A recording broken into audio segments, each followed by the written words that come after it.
You go to Vegas, you go to Phoenix, you go to Orlando, Florida, metro area, and you buy foreclosures or REOs from the banks, from hedge funds, and you just hold them. And by the way, you may not have to hold them for as long as normally I talk about a decade or maybe even more. Because we are starting out so low, it may be possible, again, I don't know the future, maybe it's going to be much less than that this time. Maybe you only have to hold it for 5 years. Maybe in 2014 we'll be in a totally different place. I don't know that, of course. But buying in a downturn, buying in a recession, in a depression, if you will, is actually not a bad thing for the buyer. Clearly, trying to sell in a period like this is horrendous for the seller. So this is a good time to be a buyer, not a very good time to be a seller. However, things are not as rosy as it seems. Why? Because many would-be buyers are greatly hampered and can't buy. First of all, a lot of us have been caught with our pants down, so to speak, and we are in trouble ourselves. Maybe some properties we didn't quite time it right and we bought at the very peak and they're draining us and we don't know what to do. Maybe we were laid off from our job and we don't have an income, or our spouse was laid off, and things are not so, not everybody is ready, flush with cash and great credit and wants to buy or could buy. So that's a problem right there. People who recognize the opportunities now and want to buy typically are the more experienced investors. People who had already bought property feel the confidence to go and buy. Well, what did the government do? Up until about 6 months ago, there used to be something called Fannie Mae conforming loans for investors. And it was up to a limit of 10.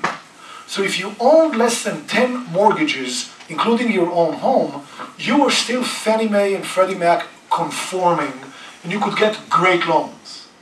As a knee-jerk reaction, without any thought, 6 months ago or so, maybe 7 already, they lowered it down from 10 to 4.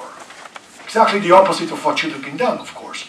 All of a sudden, the experienced investors who could have swooped in and bought all this excess inventory of housing and hastened the recovery were shut out by not being able to get loans. We made tons of noise about it. So I said, come on, at least bring it back up to 10 again, or in fact, make it 50, make it 100, make it no limit for a while. Why should there be a one-size-fits-all?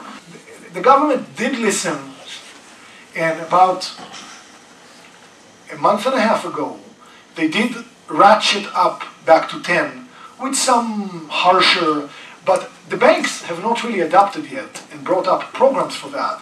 But pretty soon, people with up to 10 mortgages will be able to get decent loans and buy. Putting maybe, I think, between 4 and 10, they want you to put 25% down and show you have 6 months reserves. Okay, fine. But what about somebody who may have 15 homes or 20 homes? Or, those most experienced people, the strongest people are out of luck.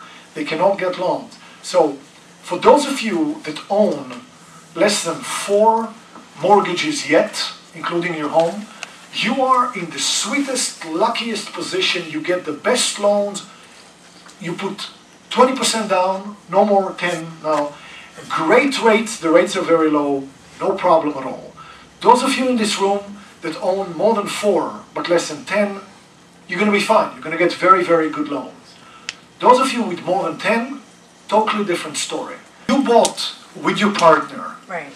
And you both have your name on the loan. Right, right. Even though you only have a half a loan, right, it won't count as half. It will count as 1.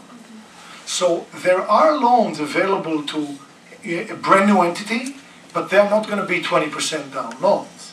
They're going to be 30% down loan at the minimum, and in some of the more volatile states now, 50% down loan. So that's the trade-off.